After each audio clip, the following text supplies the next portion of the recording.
Hello everybody and welcome to a slightly different video to what I do normally on this channel. This one is about a new game that just came out on the weekend called Surviving the Aftermath. And here are my top 5 tips on how to actually survive the aftermath.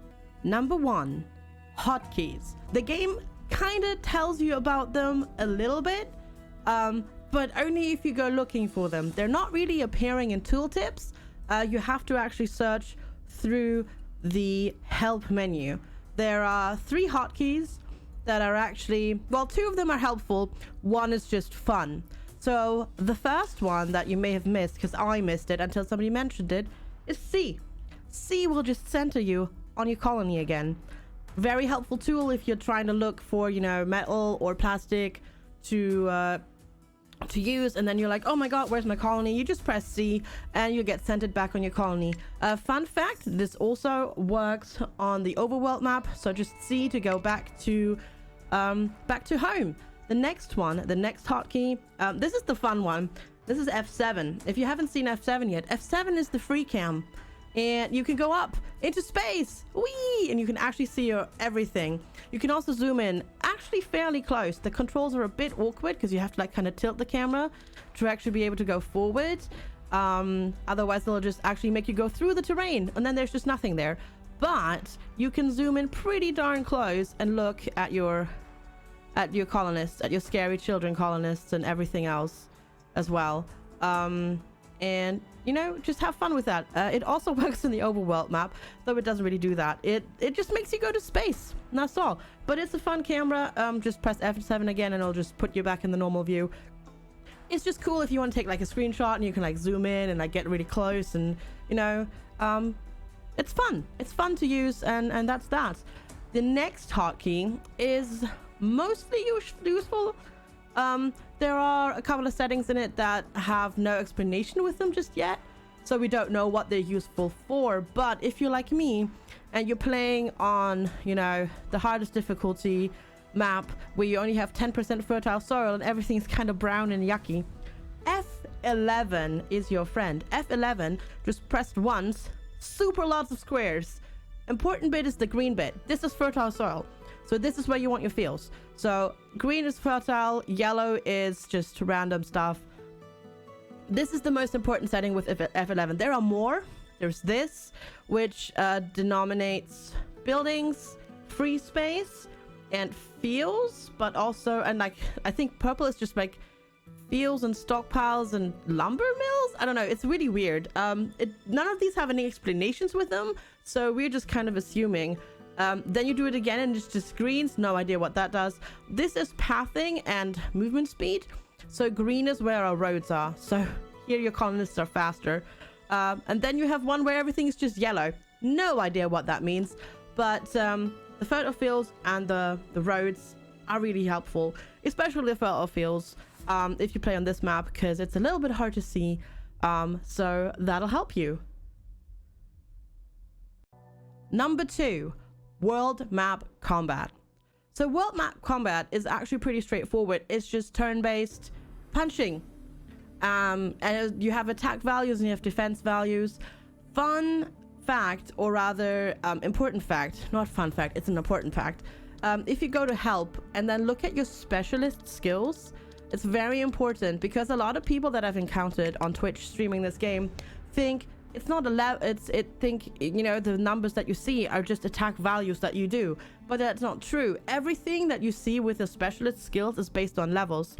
So an attack level of 1 actually does not just do 1 damage, it does 2 to 7 damage.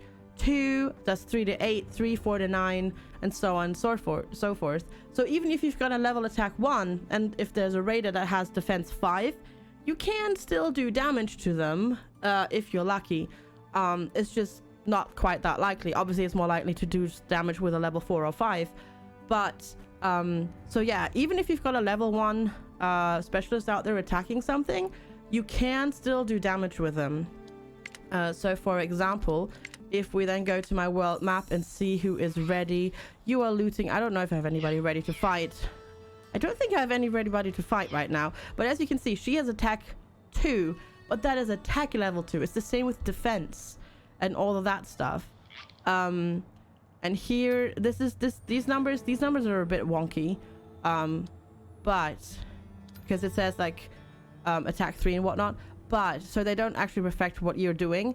But this is a very important fact. So even with a level 1, you can very easily try to punch a level 1, 2, or 3 raider and try to get them just for a trial, because your scavengers can take a beating. They can take a beating for quite a while, and the damage that the bandits do is not based on level, so they will do 12 damage, negated by your defense, obviously, which is also levels. So the higher defense, the more you can do potentially, but you can also roll on the lower end. This is being overhauled eventually, but for now, it is that there's nothing really preventing you from just trying to attack them once or twice just to see how your specialists are faring. And remember, it's an attack level, not the actual value, so you can totally get lucky. And with a level 2, one-shot a raider if they do a really bad defense roll. Number 3, farmer rotation. This is not crop rotation. This is not farm rotation or field rotations or anything like that. No, it's literally rotating farmers in and out of field, because fun fact, as you can see here, this field has no workers in it. This one does right now. And as you can see, we also have 960 food right now for 50 people. How did we do that? Well, so build your farms obviously on fertile ground.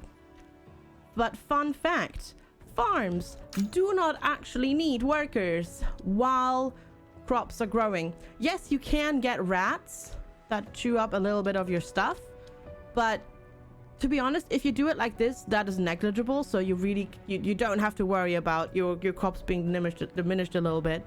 So you just rotate your workers out. So right now I'm running 2 fields with 3 people instead of 1 field with 3 people.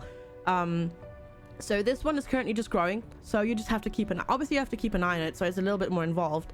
I mean, by the time you get around to having like 20, 30, 40 people that are not doing anything, you can just have them in your fields. But especially at this number with 12 carriers, it's super important to rotate them in and out to free up carriers while the fields are growing. So this one right now, as you can see, is growing, so it doesn't need anybody. This one, however, is being harvested. So this one is going to have the 3 people working in it. They're going to harvest, they're going to cultivate it, and then plant it, and then I'm going to take them off of that again and either have them work the other field, or we'll have them just carry things. And this way I can use 3 people. I could very easily put down 2 additional fields, or maybe like 1 additional field, and we can just run it that way, and we can just get a lot more crops and a lot more food just using 3 people. Like, I have not built any other food. I'm only doing fields, and I've got this much food. Granted, we already have soybeans unlocked, which is the best food. Hint, not wing wink. For speed, it's the best food. Not for hardiness, but you know, that doesn't really matter. And that really helps. So now it's waiting for cultivation, so they're going to do that too. And yeah, this will just get you loads and loads of food, and you won't ever have to worry about starvation. And then, small tip on the side, get cookhouses as soon as you can, because cookhouses will double your food again. So you'll get loads and loads of raw food out of these fields, and then the cookhouses with the firewood will turn 5 food into 10. So these will, if you can cook all the vegetables that you have, these will double your food. So you will never ever starve in the entire game. Number 4, medical worker rotation. It is basically the same thing like your farmer rotation. So as you can see, I currently have I have 3 medical tents, but 2 are not staffed. This one doesn't even need to be staffed either, so I can take these people out of there, because as soon as somebody is injured, as you can see now, actually I should have just left them back in there, because we do have somebody injured. But the game, as soon as there's somebody that is injured or sick or irradiated or whatever, the game will tell you. And colonists that are injured will still go into medical tents that are not staffed. So you need to keep an eye where they went, and then you just quickly staff that medical tent. You treat them, and as soon as they're done, you just take them out again, and you'll have them back as carriers. So it is advisable to get a lot of medical tents so you can survive events. So like for example, now we have a magnetic storm. It's not gonna do too much to us. We're fine. we really don't have to worry about it because we don't have any electrics. There we go. Ha, electronics, that's the word. Ha, words. So yeah, we'll just treat them. They're fine now. Now we can take them out. And we've got our carriers back. So get loads of medical tents for catastrophes. Don't staff them. Just staff them when actually one of them, if you've got injured people. We have somebody irradiated. They will eventually go in there. We'll just restaff the medical tent then, and we're good to go. Also, I do believe we actually have somebody stuck in there right now. Yes, Paisley is stuck. Unfortunately, colonists get stuck at the moment, so she will probably die. But that's beside the point. That is very much beside the point. We also have somebody else irradiated in here right now. But they're treating them now. So yeah, rotate your medical workers. They are valuable carriers. Do it. Number 5, carriers. This is the one thing that a lot of people don't actually realize. Carriers are actually badly named. Carriers are not just carriers. They don't just carry resources. Carriers are your transporters, your haulers, and your builders. So they, instead of like, they don't just carry resources from one place to the other. They will, they have lots and lots and lots of jobs, which is why you want a lot of people. These carriers, they don't just move things between production buildings and stockpiles. They also are the ones who do the harvesting of resources from the stockpile.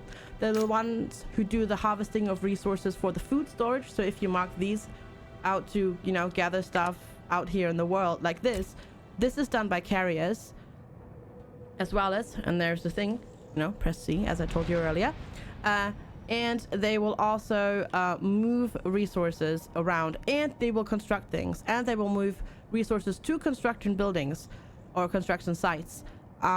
You want a lot of them, which is what brings me into this. Rotate your medical workers. Do it. And your farmers, because you need all the carriers you can think of. You need so many of them. It is a ridiculous amount. Right now you can see I have 22 workers. 5 of them I will eventually not have working in a job, because that's currently 2 medical staff and 3 farmers, and we're gonna need them to get resources moving, because you need to, all of this, supplying the vegetables, supplying the firewood here, supplying the metal for the tool workshop, supplying the fibers for the tailor, all of that stuff, then running the clothes and the tools from those workshops back to the stockpiles. All of that is done by carriers. So you need them. You need lots of them. You need a lot more than you think. Get a lot. It cannot hurt you. Just remember that. I really hope that in the future they will rename them or split them up into haulers and builders maybe, but for now, remember, carriers do a lot of work. You want as many as you can get. Thank you so much for watching this. I really hope this helps you. If you've got any additional tips, feel free to let me down in the description below. Don't forget to subscribe and like, and I will be back with another video tomorrow. Thank you so much for watching. See you then. Have a good one. Take care and bye bye.